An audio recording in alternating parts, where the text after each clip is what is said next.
안녕하세요. 안녕하세요. 울산시대의 지킴이 뽀시기 이용식입니다. 반갑습니다. 네. 자, 여러분. 이 고급 정보 아직 모르는 분은 없으시겠죠? 네. 울산시 홍보대사 뽀시기가 우리 초등학생 학부모 여러분들께 다시 한번 기쁜 소식을 알려드립니다. 이달부터 말이죠. 이달부터 어린이 교통카드를 사용하는 어린이는 시내버스 요금이 무료라는 사실. 무료. 귀여운 우리 아이들 이제 요금 부담 없이 대중교통의 편리함을 마음껏 느껴봤으면 참 좋겠습니다. 아, 좋아요, 좋아요.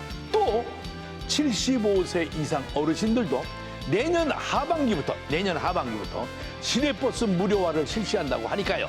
꼭 기억하셨다가 울산형 복지를 마음껏 누려보시기 바랍니다. 네. 살기 좋은 울산에서 함께하는 울산시대.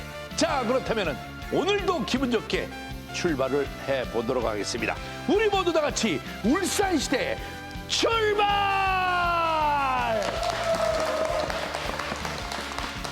네, 한 주간의 뉴스를 순위로 정리해보는 랭킹 뉴스 시간이 돌아왔습니다. 제비가 반가운 박씨를 물어오듯 울산 소식을 빠짐없이 살펴보고 핵심만을 준비해오는 그분이 기다리고 있습니다. 누구일까요? 네, 이쁘죠? 아주 또 날카롭고 깔끔하죠? 네. 김나온 아나운서. 어디 계세요? 어디 계세요? 어디 계세요? 안녕하세요. 랭킹 뉴스 김다한입니다. 너무나 궁금한 울산 소식, 필요한 정보만 쏙쏙 골라서 알고 싶으시죠?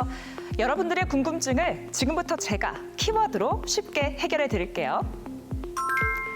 5위는 일단 멈춤입니다.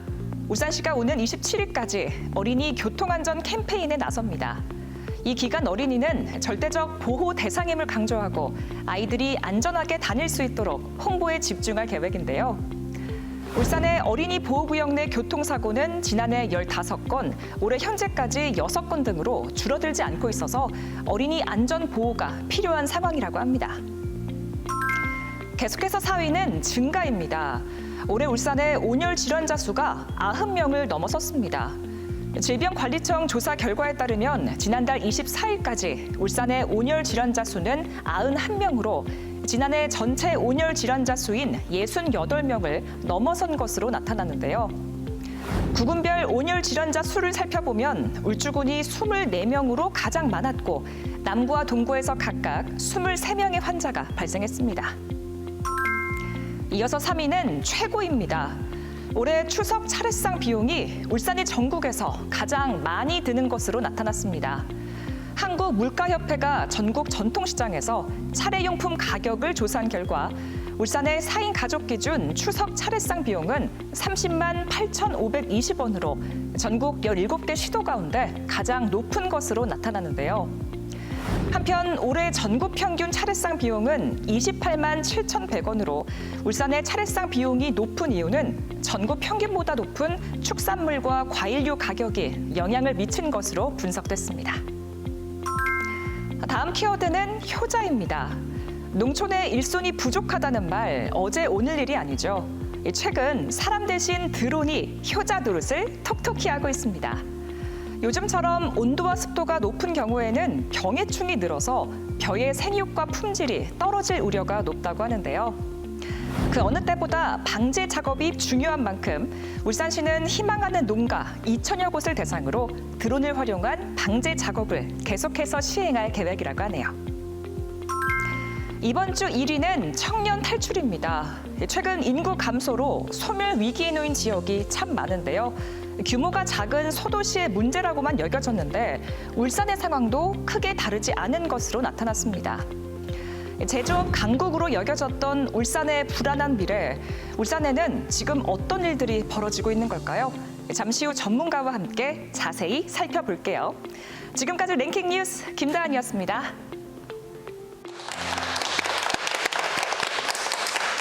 자, 모두가 궁금해하는 뉴스를 돋보기로 현미경으로 들여다보듯이 자세히 살펴보는 그런 시간입니다. 네.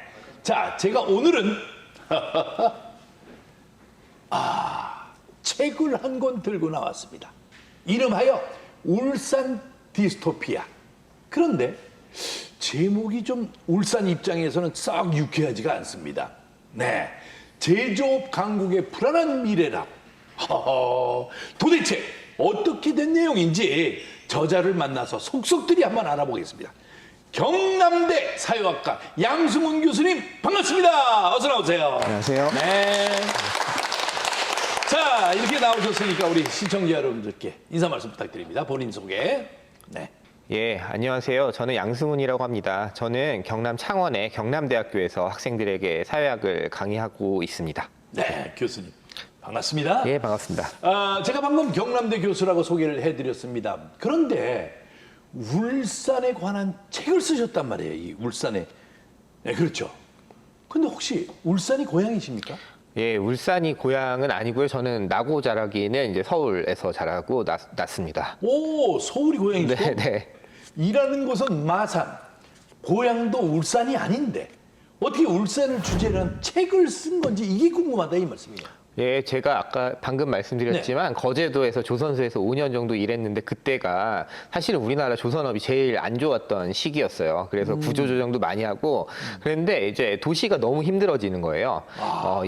그때 생각에 그래도 여기는 25만밖에 인구가 안 되고 뭐 조선업밖에 없는 하나의 제조업만 있는 도시니까 어렵겠지만 울산 정도면 울산에는 자동차도 세계 뭐 3등, 조선도 1등, 그다음에 뭐 석유화학도 세계 한 5등 정도 되는 데면 되게 부자 도시고 제조업이 다 갖춰져서 살만한데 여긴 좀 낫지 않겠어? 그래서 제가 궁금함에 울산은 이렇게 지금 뭔가 변화하는 세계에서 괜찮을까? 그래서 뭔가 진단해보자 이래서 연구를 제가 하게 된 거죠. 네. 야, 그때부터 이제 교수님이 그 의문을 풀기 위해서 연구에 들어가셨군요. 네. 그런데 책 제목이 제 수준으로는 좀 어렵습니다. 울산 디스토피아. 어떤 뜻을 담고 있는지 이걸 구체적으로 좀 쉽게 좀 설명 좀 부탁드립니다. 예, 우선 그 디스토피아를 이해하려면 유토피아 한번 생각해 보면 좋겠죠. 아, 꿈에. 예, 뭔가 꿈에 그리는. 있고 이상적이고 그러나 그렇죠. 현실에는 없을 것만 같은 너무나 낙원 같은 곳인데요. 디스토피아는 반대죠. 정말요? 이런 게 사실 너무 절망적이고 우울하고 불안하고 뭔가 어두운 것만 같은 건데 사실은 마음이 제가 좀 무거웠고 그걸 좀 디스토피아라고 쓰고 싶었습니다. 왜냐하면 지금 이대로 울산이 갖고 있는 문제들이 여러 가지가 있는데 이게 잘 해결이 안 되면 어떡하지? 디스토피아 되면 어떡하지? 이런 약간 제 불안감의 그 발로로 이런 제목을 이제 선정하게 된 거죠. 그러니까 우리가 흔히 아는 유토피아, 그 반대의 뜻으로 이렇게 되면은 이 부정적인 뜻이 아니겠습니까? 부정적이다. 울산의 상황이 얼마나 안 좋길래 암울한 미래라는 표현까지 쓰시면서 지금 말씀하셨는데, 이거 울산 홍보대사로서 이거 심장이 좀 뛰고 있습니다. 지금 이게 걱정돼서. 그 울산은 사실 기적을 만든 도시예요. 아무것도 없는 데서 정말 그 3대 산업, 그 우리 자동차, 조선, 석유화학 가지고 정말 많은 사람들이 일자리를 만들고 그다음에 또 일을 해서 많이 돈을 벌고 해서 부자가 된 도시인데요. 맞습니다. 가장 중요한 건 사실 고용이에요. 그런 차원에서 일자리가 사실은 많은 도시거든요. 울산은 걱정되죠. 전국적으로 여기에 가면 한몫을 잡을 수 있다 혹은 내가 성실하게만 일하면 중산층이 될 수 있다 이런 약속을 했던 도시인데 그렇죠. 그게 안 될 거라는 이제 전망이 고용 상태에서 제가 좀 발견하게 됐어요. 무슨 말이냐면 지금 자동차나 중공업 같은 경우에 1000명 단위로 퇴직을 하세요. 그러면 이제 그 정년퇴직 하시는 분만큼 뽑아야 사실은 비슷한 일자리가 생기는 거잖아요. 근데 지금 뭐 자동차 같으면은 이번에 조금 늘긴 했지만 한 10년 동안 사실 한 명도 뽑지 않은 적이 있었고 그 뒤에 최근에는 생산직을 이제 한 400~500명 뽑다가 이제 올해 이제 800명 정도 뽑게 됐는데 이런 뭐 반절도 안 뽑게 되는 상황이니 문제고 중공업 같은 경우도 사실은 한 1000명 단위 나갈 때 100명 정도밖에 정규직을 채용을 안 하니 사실은 울산이 부자가 됐던 거는 그 일하시는 분들이 되게 안정적으로 고소득을 올리니까 되는 건데 그 전망이 깨지면 여기 누가 소비하고 이 도시는 누가 여기서 꿈을 꾸지? 이게 제가 되게 불안해서 그 징조가 굉장히 컸고 이대로라면 쉽지 않겠다 이런 생각을 했죠. 참 저 감기 걸리기 전에 콧물부터 납니다. 예? 뭐가 일어나기 전에 꼭 일어나는 걸 갖다가 우린 전조 증상 뭐 이렇게 표현을 할 수가 있는데 교수님이 포착한 울산 위기론의 전조 증상 여기 뭐가 있을까요? 예, 저는 이제 사회학자니까 인구도 많이 보거든요. 그래서 인구가 이제 줄어드는 현상은 사실은 수도권을 제외하면 다 있지만 사실 부산, 울산, 경남을 합치면 인구가 늘던 지역이었어요. 근데 15년 이후를 보니까 인구가 줄기 시작하는 거예요. 어허. 근데 이게 자연 감소일 수도 있잖아요. 그냥 아이를 적게 낳고 돌아가시는 분은 많고. 근데 보니까 그런 게 아니고 다 떠나서 발생하는 울산을 인구 떠나서. 문제더라. 근데 이걸 보니까 그중에 70%는 19세에서 34세 우리 청년들이고 그리고 그중에 또 70%는 여성들인 거예요. 어허. 그러면 여기 여성들이 살기 싫다는 거는 그 지방 소멸의 신호랑 같은 말이거든요. 근데 울산이 그럴 수가 있어? 제가 너무 그거에 놀래가지고 그 전조를 느꼈는데 당시에 가서 이제 울산에 연구하시는 분들이나 일하시는 분들 혹은 정책에 계신 분들 여쭤보면 이게 사이클이 돌아오면 괜찮아진다는 거예요. 자동차가 조금 경기가 안 좋지만 좋아질 거고 조선업 구조조정 이제 끝나니까 괜찮아질 거고 근데 그 문제인가? 그거보다는 사실 좀 깊은 문제들이 있구나라는 지점을 제가 느끼면서 아, 이 도시는 지금 심각해질 수도 있겠다. 이대로라면 그런 이제 고민을 많이 갖게 됐죠. 울산 청년들이 떠나고 있다라는 말은 저도 뉴스를 통해서 듣고 자 이게 얼마나 심각한지 지금 새삼 느끼게 됩니다. 청년들이 울산을 떠나려는 이유를 정확히 알아야 대책을 또 세울 수 있는 거 아니겠어요? 이유, 현장의 목소리를 들어보고 한번 이야기를 이어가도록 하겠습니다. 현장의 목소리 영상 보시죠. 취업을 앞둔 울산대 여학생들은 떠날 준비를 합니다. 저는 방송작가 쪽으로 생각을 하고 있어가지고 최대한 서울로 가고 싶다고 생각을. 제약회사 같은 경우는 울산에 잘 없어가지고 다른 지역도 생각은 하고 있어야 될 것 같아요. 여성 일자리가 부족하다 보니 여성 고용률은 지난 10년 내내 전국 최하위. 20대 가운데 여성의 비율은 지속적으로 낮아져서 지난해에는 43%에 불과했습니다. 한때 킹산직으로 불리던 생산직의 시대도 저물고 있습니다. 현대차 정규직은 내년까지 5년 동안 8,000명 넘게 퇴직하는데 신규 충원은 거의 없고 중공업은 지난 10년 동안 10,000명 넘게 줄었습니다. 이 와중에 기업 경쟁력의 핵심인 연구개발 기능은 수도권으로 이동합니다. 2015년 이후 미래가 불확실한 울산을 떠난 청년은 누적 48,000여 명. 같은 기간 줄어든 울산 인구의 70%가 청년입니다. 수도권으로의 이동이 가장 많은데 결국 청년이 수도권에 모이고 지역은 위기인 상황이 산업수도라 불리는 울산에서도 벌어지는 겁니다.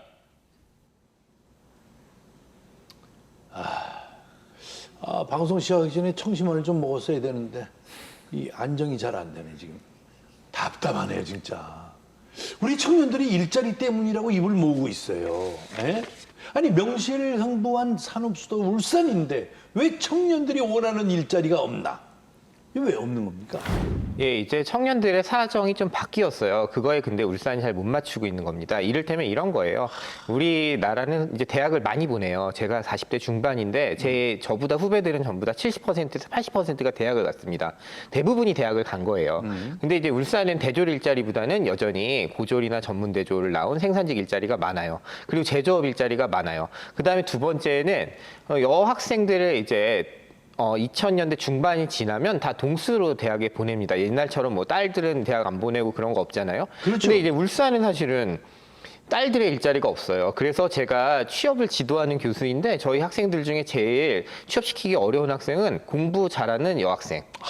이 지역에는 정말 마산이나 창원이나 거제나 이제 울산에 특히 울산에는 이제 여학생들이 하고 싶은 정규직 일자리가 잘 없다. 이게 굉장히 치명적이어서 이제 청년들이 일자리를 찾아서 떠나는 거고요. 게다가 이제 또 이제 제조업체에서도 이제 대학을 많이 나왔으니 대졸 일자리가 많아야 되는데 그런 일자리들이 경기도나 서울로 많이 옮겨갔어요. 그런 것 때문에 지금 청년들이 원하는 일자리가 부족한 거죠. 이 제조업 강국의 밝은 미래를 만들기 위해서는 교수님, 우리는 지금 뭐부터 해야 될 겁니까? 예, 이제 이런 거겠죠. 처음에 이제 울산을 70년대에 설계할 때에도 사실은 뭡니까? 청년들 관점에서는 여긴 기회의 땅이다. 라면 다시 어떤 방식으로든 기회를 다시 울산에 몰아줘야 이제 울산의 청년들이 오겠죠. 그런데 이제 우리가 알고 있는 것은 대기업이 이제 좋은 고용을 만들면 좋겠지만 예전보다 많이 만들기는 어렵다. 그러면 이제 많은 여력이 있는 거는 아무래도 중소기업, 중견기업 혹은 창업하고 싶은 친구들이 울산에도 많아요. 그럼 그 친구들이 뭔가 창업할 수 있는 여건을 만들어서 기회가 계속 울산에 가면 기회가 있네. 고용 뭐 큰 기업은 아니지만 나 여기서 열심히 일하면 이 기업을 키울 수 있고 내가 굉장히 좋은 일자리가 될 거야. 이런 비전을 줄 수 있는 그런 것들이 가장 필요한 것이겠죠. 교수님께서 낸 책이 화제가 되지 않았더라면 우리가 이렇게 현실을 되새겨볼 기회도 없지 않았을까 생각하면 지금 내가 아찔합니다. 지금 요 등골이가 바짝바짝 습니다. 자, 그렇다면 울산 이렇게 해야 다시 기회의 땅이 될 수 있다. 지자체나 기업체 그리고 시민들에게 마지막으로 전하고 싶은 말씀이 있으면 그냥 해주세요. 이 청년들의 눈높이에 맞는 일자리가 이제 청년이 있어야 되는데 여전히 조금 목소리는 덜 듣는 것 같다. 이 청년들이 희망하는 바를 좀 맞춰서 해주는 게 필요하다. 이건 지자체에 제가 요청드리고 싶은 거고. 근데 반면 이제 시민들께는 오히려 긍지를 좀 가지셨으면 좋겠다. 왜냐하면 지금까지 우리가 너무나 잘 읽어왔고 우리가 에너지가 있어야지 뭔가를 또 해보지 않겠습니까? 그럼요. 그래서 우리는 세상의 모든 것을 만들 수 있는 도시다, 울산은. 이런 도시가 잘 없어요. 그 긍지로부터 시작해서 지금 산적한 문제들을 풀도록 같이 좀 머리를 맞댔으면 좋겠습니다. 네, 60년 전 일자리를 찾아서 사람들이 모여든 것처럼 앞으로도 양질의 일자리와 살기 좋은 환경을 갖춘 울산이 되리라 저는 믿습니다. 천년만년 울산이 계속해서 유토피아가 되길 바란다면 여러분 우리 모든 울산에 있는 청년들에게 또 부모님들에게 이웃들에게 응원의 박수 부탁드리면서 오늘 교수님 감사합니다. 고맙습니다. 네, 감사합니다.